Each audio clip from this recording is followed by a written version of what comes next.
Once upon a time, Diane Cam and Kevin Murtaugh find their missing piece in each other. There was this instant connection. They were both looking for the same thing in the next chapters in their life. She's lovely in every way. And he fell in love with her. I now pronounce you husband and wife. There was a sweet innocence to it. But that innocence is destroyed in the most gruesome way. The body was found so mutilated, almost like a ritualistic killing. A human being doesn't do that to somebody. It was something that you only would have seen in some kind of a horror flick. For this couple, the honeymoon is over.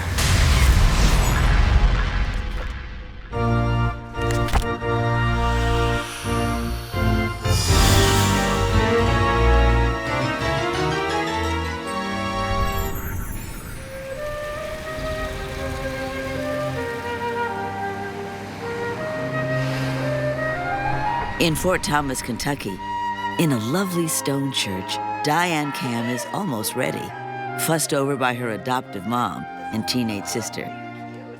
The 22-year-old nurse is a lifelong wild child and no traditional bride.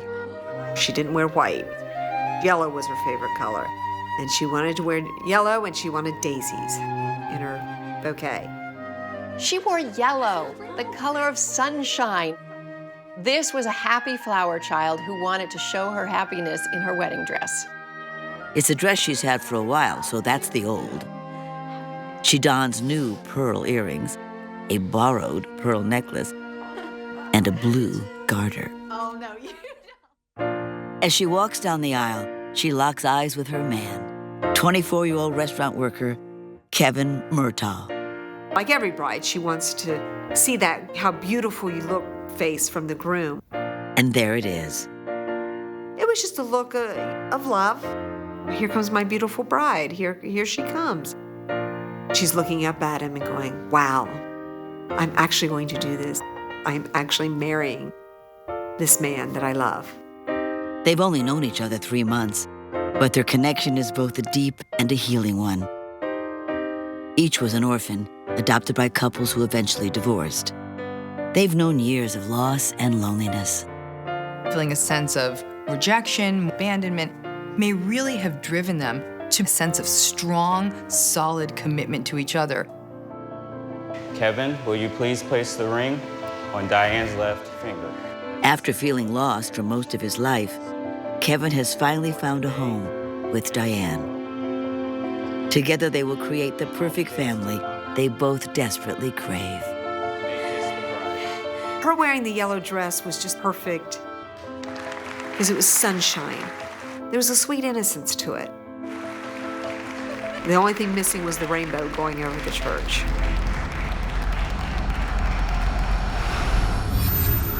But that winter, a dark cloud creeps across their bright new life together. On January 21st, 1977, Diane doesn't show up for a scheduled nursing shift. And her mother hasn't heard from her in several days. And Mom felt that something was wrong. She checks in with Kevin, who assures her everything is okay. He explains Diane has simply taken off for Florida to visit her father. It makes sense. Diane has gone to her dad's before to clear her head.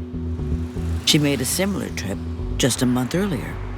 Because of Diane's track record and sort of history of abandonment and fears of abandonment, her style was, when the heat gets turned up, I'm going to run away.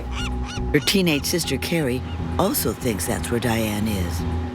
My thought was she'd run back down to Daddy's. The day I was told she disappeared, I said, she's gone down to Dad's again. Maybe she's still en route. This happened at a time when people didn't just have a cell phone where you could just call and text and let your loved ones know where you were. So it wasn't that unusual for someone to just drop off, the face of the earth for just a few days, especially if they were traveling somewhere.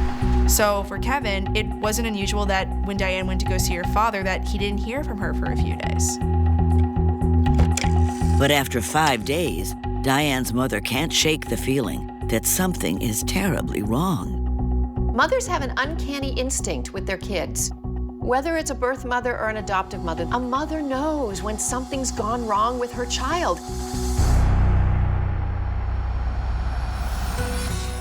Born in Louisville, Kentucky, Diane was adopted by William and Mildred Cam at 6 months old after being given up by her birth parents. Diane is the second of 3 kids adopted by the Cams, including an older brother and younger sister, Carrie. My parents, they never made you feel adopted. They felt like they chose you. You know, they loved us no matter what. They've sure got their hands full with their feisty Diane. She was a free spirit. She was not afraid to say what she wanted. She was a redhead who had the temper, had the fire in her. Then when she's 15, her parents divorce. Her happy family life as she knows it changes forever. Diane was adopted by a very warm, loving family. To lose that can really bring up feelings of abandonment and of rejection. Diane struggled with the divorce and not understanding and feeling not sure where her anchor was. But she refuses to let the pain get in the way of her future. She reins in her free-spirited nature enough to become a nurse, though now she's the sassy blonde one.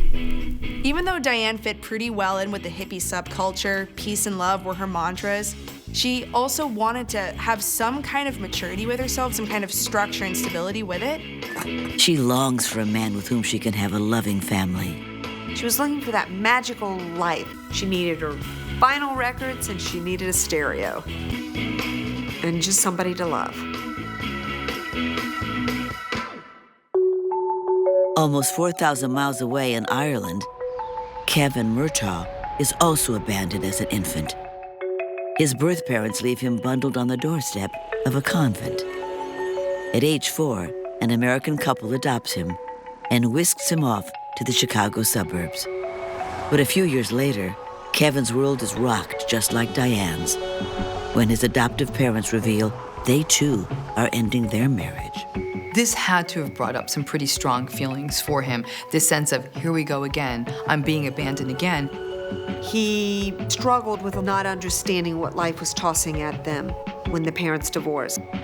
What that could leave Kevin wanting as an adult is a place of safety, a place where no one would ever leave him again. As soon as he can, Kevin enlists in the army in search of the structure he craves. But he still doesn't feel whole. When he gets out, he drifts from place to place, working odd jobs and looking for love. And all of this showed that he wanted to find some place to fit in. He was looking for some way to do that or someone to do that with. In 1973, he arrives in Fort Thomas, Kentucky, where an army buddy lives. Kevin. Oh, man. He wanted something steady in his life. This was a man on a quest. Kevin's friend takes him to a party one night and introduces him to a lovely young nurse named Diane. Diane? Kevin, nice to meet you. When Diane and Kevin first came together, there was that sort of instant moment of magic, that attraction. As they share their stories, they realize that although they grew up so far apart, they've led amazingly similar lives I was adopted. and have similar longings. God, I was adopted too. They were looking for a very particular form of safety, a very particular safe harbor, so to speak. And in each other, they very likely felt that connection almost immediately. It's the very beginning of feeling whole again for both of them. But now it seems that the powerful forces that drew them together may have reversed course. As Diane's mother tries to calm her fears about her missing daughter, just 15 miles away in the rural fields of Campbell County, a teenage hunter on his way home sees a group of carrion birds circling something in the snow by the side of the road. So he walks over to the gathering of birds, and he sees the most gruesome, terrifying thing he could find. It's a dead body. Just a torso, no arms, no legs, literally just a torso. To put myself in his shoes, I don't know what he could have thought, because it's a horror show. It's exactly what it is.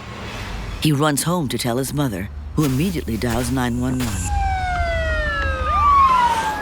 Responding police have been to many crime scenes, but the horror of this one is beyond anything they've seen before. The torso is that of a woman, with the head still attached. It doesn't look like she was dismembered by animals. The cuts are clean. Someone chopped her up and dumped her. There is no trace of her arms and legs. There was a tremendous search done within a large area around where the torso was found, and nothing was discovered. A woman found brutally murdered just miles from the home of missing bride, Diane Murtaugh. Has the newlyweds' young love come to a shocking and sudden end? 8 months after Kevin and Diane Murtaugh marry, a frozen torso turns up in a snowy Kentucky field 15 miles from their home. The woman's limbs were cut off and have not been found. Clearly, the fact that this body was so carefully dismembered shows that this was something that was purposeful, that had some evil behind it.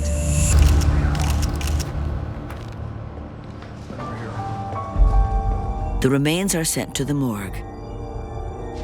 As I approached the body, I looked into her eyes. There was no color in her eyes, just looking straight up at the ceiling. It was macabre. It was surreal. Her eyes are clear because they're frozen solid. I've seen a lot of things. This wasn't my first rodeo. But when I think of that case, I think of the eyes.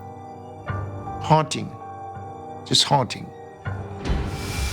It's such an outrageous murder. Who could be so depraved as to dismember a beautiful young woman and dump her like trash? Because the body was found so mutilated, it had more of the feel of almost like a ritualistic killing. Police note that between September 1975 and November 1976, the bodies of 3 area women in their early 20s had been found dumped in the woods less than 20 miles away. All 3 bodies were nude, and 1 had been dismembered. The last one was discovered just 2 months before this torso. Is a depraved psycho on the prowl? It's so unsettling. Police are frightened for their own family's safety. I immediately called my wife. I had a teenage daughter, Jody. Said, keep her in. Keep her in. We got a monster running around.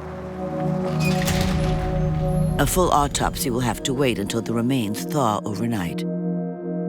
For now, all investigators know is she appears to be an adult white female with blonde hair.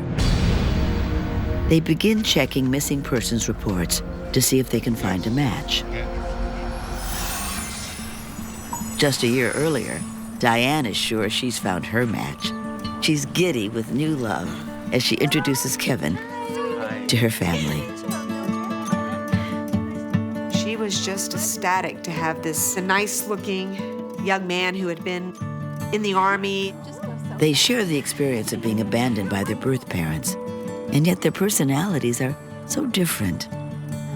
Kevin didn't say a whole lot. He was just very kind of quiet, and we're like, how's he going to take this wild child? But he cherishes Diane's outgoing personality. Come on, I don't want to talk anymore. Let's dance. Dance? Come on. She always does this. I'm sorry. He just seemed to be in love with her, wanting to be there, hating to leave her side at any time. I'm here for you. I love you. Let's be a family. They really believed that they'd found the match made in heaven, that they would have children together, that they would never leave. Within 2 months, Kevin realizes he needs to make Diane his wife. He was going to hold on to her tight because she brought so many of the things she wanted. Most importantly, she brought stability. Diane might be a rebel, but Kevin is old-fashioned. I have fallen deeply in love with your daughter. I came to Mom and said, I would like to marry your daughter. May I have your blessing? And of course you have my blessing. That just endeared him more to Mom. That's all my parents ever wanted for any of us, was to have somebody there for us, to be happy in our own worlds.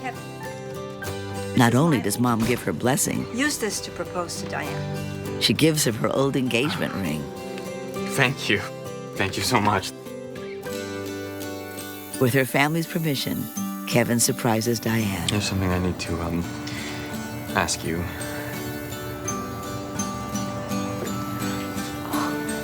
Diane, will you be my wife?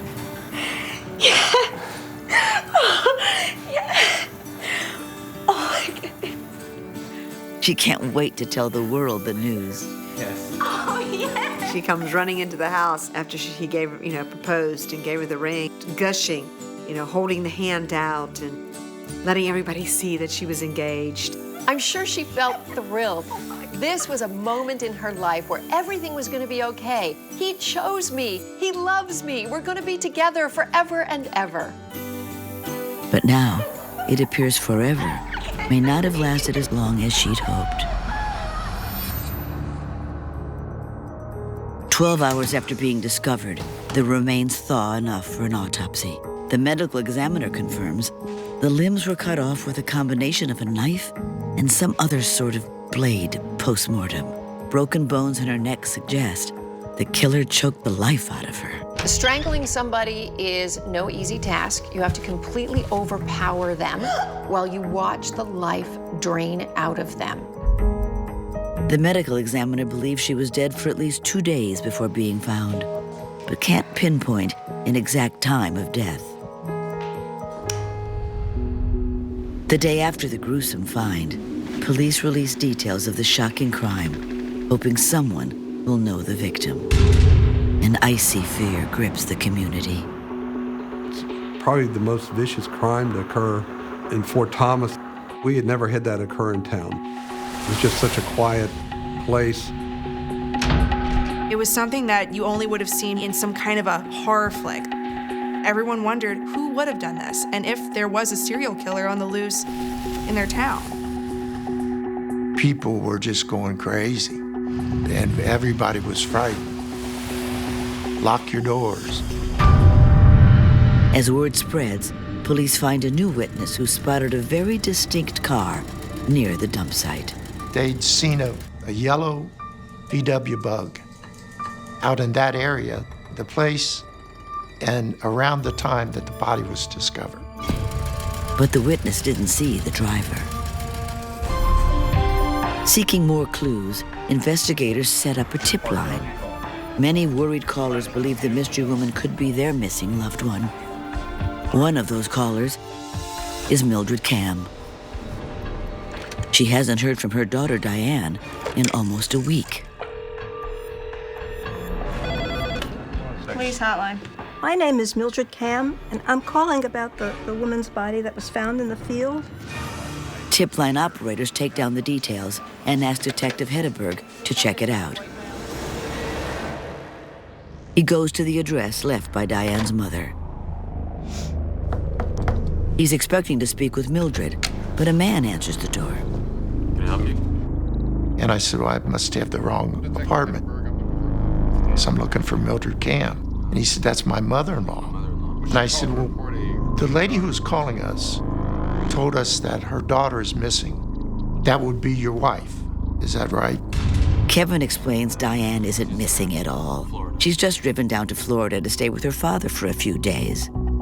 She left 5 days before, saying she needed some time alone after a lover's spat. Got married a few months ago, so we're still kind of working things out. He's tried to explain it all to Mildred, but, well, you know how moms worry. It makes sense to Heddeberg. Newlyweds do often argue as they adjust to life together. The detective says he'll talk with Diane's mother the following day to try and calm her fears. At that meeting, Mildred provides dental records, praying they'll prove the body in the morgue isn't her daughter. But her gut tells her otherwise. I think that from the minute she picked up the phone to call, that she knew. I believe that she knew that it was Diane. The dental records confirm her mother's fears. The woman that was found is Diane. Had she been stopped and attacked before she even made it out of town on her trip to Florida?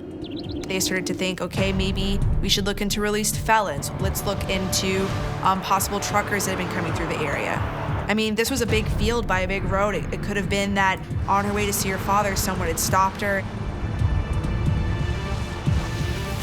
Was she targeted by an unknown serial killer who's been stalking young women in the area for the past 2 years?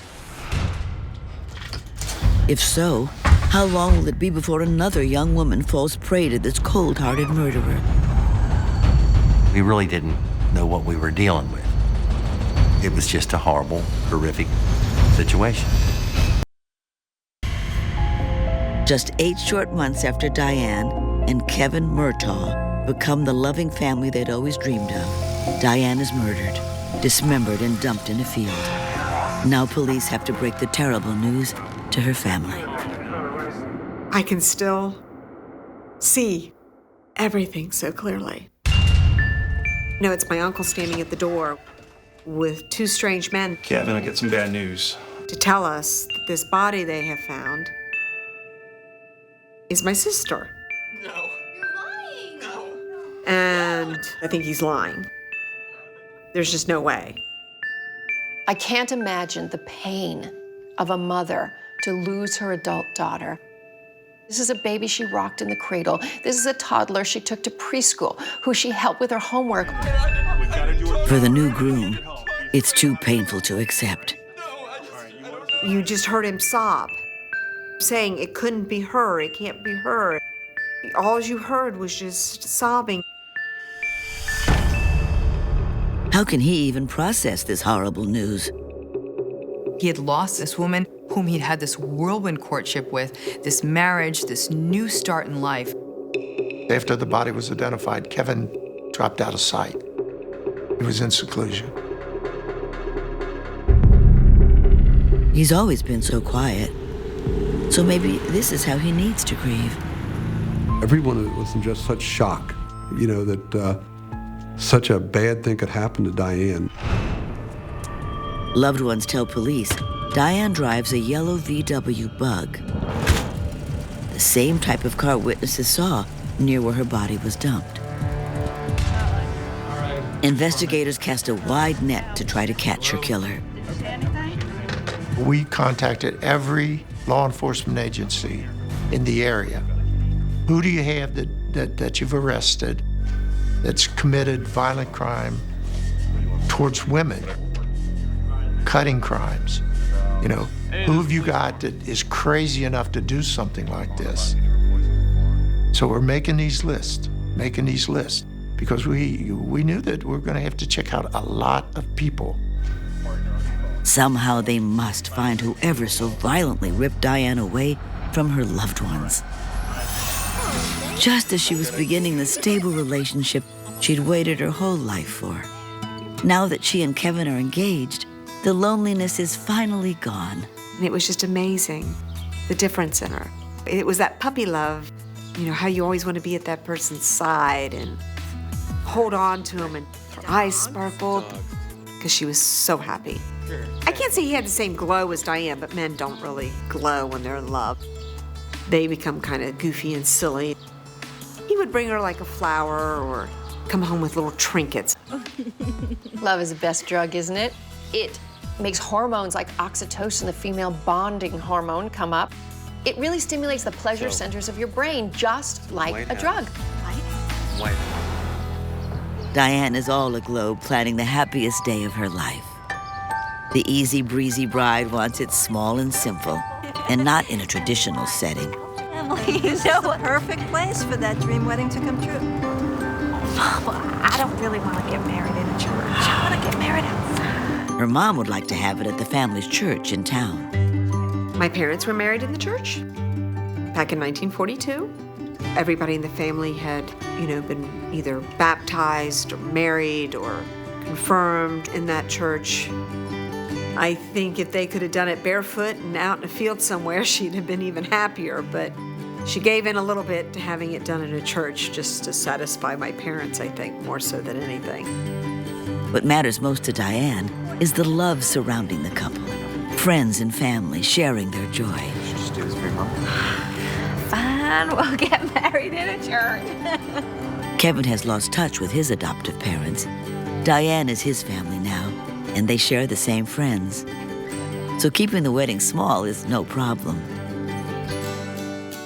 The pair rent the perfect starter love nest, just minutes from Diane's mom, and move in together. I want to make sure yours is good enough. My vows are good enough. There they finalize wedding preparations, including intimate promises they'll make at the altar. They wrote their own vows on little pieces of paper of what they wanted to say to each other. They both want to have kids right away. They now had this opportunity to create a really happy and united family. Bring children into this world that could have some stability and structure that they had so wanted and needed growing up. They're basking in the warm glow of their new life together. But now that life has gone icy cold. Investigators seek a possible serial killer among known criminals in the area, but they also have to look closer to home. To Detective Hedderberg, the intensity of the crime feels personal. The motive in my mind would have been rage, that this person became enraged, out of control. He asks her mom if Diane had any enemies. No. I said, who do you think did this? I want to pick your brain. Who did this, if you were to say somebody? She couldn't come up with an answer. Have you talked to Kevin? Teenage Carrie actually suspects Kevin because she knew the couple argued at times. Her mom can't imagine it. Lover spats are so normal. Maybe the teen just took them too seriously. Detectives asked Kevin to come in for an official interview. I asked Kevin who would have committed this crime, and he said one of her boyfriends. Kevin tells them about a guy in Florida that Diane dated before him. He thinks the guy wanted to rekindle things. Had he come to Kentucky to try to win her back, then killed her when she refused? Maybe she got married, his heart was broken, and then maybe he just went off. He became a person of interest, the ex-boyfriend. He was very interesting to us. Fort Thomas authorities begin the red tape paperwork to get permission and funds to travel to Florida. They also contact Sarasota police, asking them to check this guy out before they get there. And they keep working the possible serial killer angle. Police were urgently chasing down any kind of leads, any possible leads. They wanted to make sure that this didn't happen to anybody else in their community. Did Diane fall victim to a psychopathic serial killer? Or maybe a jealous ex? Or is there someone else who had an axe to grind with the bubbly bride and murder in their heart? Kiss the bride. All Diane Murtaugh wanted was a husband and family to call her very own. But her dreams died with her the night she was strangled and dismembered, most likely by someone who knew her. Her new husband suspects Diane's ex-boyfriend. But before detectives get a chance to travel to Florida to investigate him, they notice Kevin hasn't been as helpful as they would expect a grieving husband to be. He was detached. He was kind of in his own world. If it's my wife, I'm going nuts. You know, I want to know. I want to be involved in this investigation. But Kevin never calls to check up on the case. The pendulum was swinging towards Kevin. Now we're starting to get the other side of the coin. All stories have two sides. If Kevin's hiding something, police want to put some pressure on him. 3 days after Diane's body is found, they ask him to come down to the morgue to personally ID the body. When he arrives, they see he's driving Diane's yellow VW. Was he in it when witnesses saw the car near the dump site around the time Diane went missing? really hard. Probably the hardest thing you've ever done, okay? They take him inside to view the body, hoping seeing her might get him to crack. Is that Diane? Is that your wife? He just refused to identify her. But it doesn't mean he killed her. Maybe the horror is just too much. Kevin's always been the silent type. If you put yourself in his position, I could see that. I can't describe what it's like looking in that face. I just can't do it anymore. I can't do it. Are police wrong about Kevin? Has his silence just been because he's too devastated to speak? After all, it is an impossibly horrific death. For a woman whose eyes were always so full of life. Her sister Carrie remembers how happy Diane was just before the ceremony. But Carrie has something she needs to ask her. Why are you marrying Kevin? I asked why she was marrying him. And her response, of course, was, I love him. There's something wrong. It's not right. It's a tough time to do it, but Carrie admits she's never felt comfortable around Kevin. There was this look in his eyes that wasn't right. First time he came into that house, my mother told me I was very rude to him because I just left the room. But Diane brushes off her baby sister. You don't know what you're talking about, you're 15 years old. But, of course, my sister never did anything anybody told her to do. Anyway, she always went for the opposite. Carrie hopes her instinct is off and Diane is right about Kevin. After all, Diane's the one getting married, and she knows him better than anyone. Carrie decides just to enjoy the day and doesn't discuss her concerns with her mom. After the ceremony, everyone sees the two off in Diane's cute little yellow car. I remember after the wedding, her sprawled out on her Volkswagen under a sign that they'd written on the car, just married. And she's just sprawled out on that, just as happy as can be. But a few months after the wedding, Carrie's concern grows when Diane seems to have lost her spark. Where do you think you're going? We're just going to the mall. She wasn't inviting people over as much. Plans tonight. And these were all signs that there was possibly something going on behind closed doors that no one knew about and that she didn't want anyone to know about. It seems Kevin begins trying to control Diane. A few minutes. We have plans tonight. I can't let Carrie down. She's come all the way over. No. Once they were married, he started to change. Kevin, will just be a few minutes, okay? No. Started to become this darker side of himself that she never would have expected from him. Young Carrie sees a few things, but doesn't share them with her family, unsure of how serious the problems may be. Okay. It starts out as little things, Kevin saying no, she can't do something, or arguments between them. Carrie fears he may be abusing her, but Diane swears that's not happening.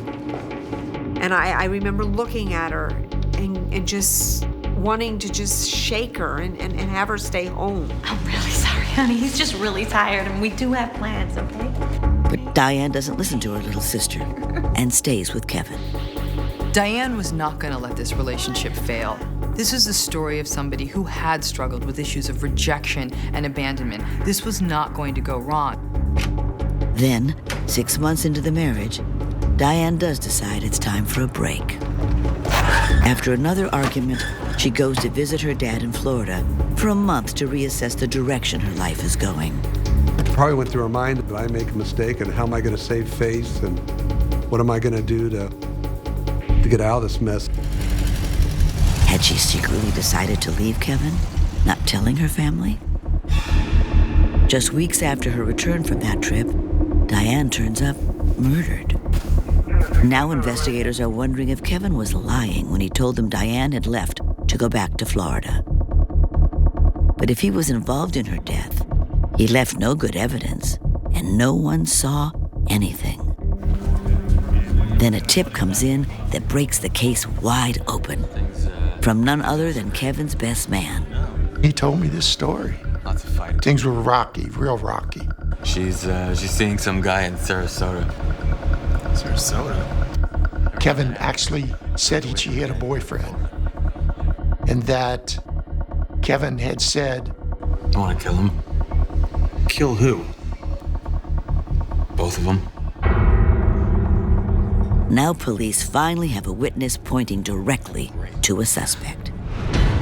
Did Kevin think Diane had an affair when she visited her dad in Florida? And had he followed through on his wish to kill her? Soon, Diane's loved ones will have the answers they're aching for. But the truth is more devastating than they could have imagined.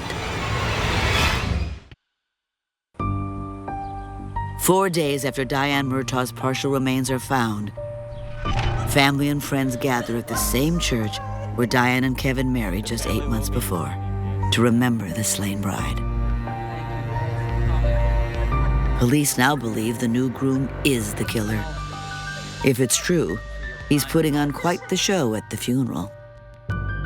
All you saw was his shoulders shake because he's grieving for the loss of his wife. But after the service, detectives show up and take Kevin into custody.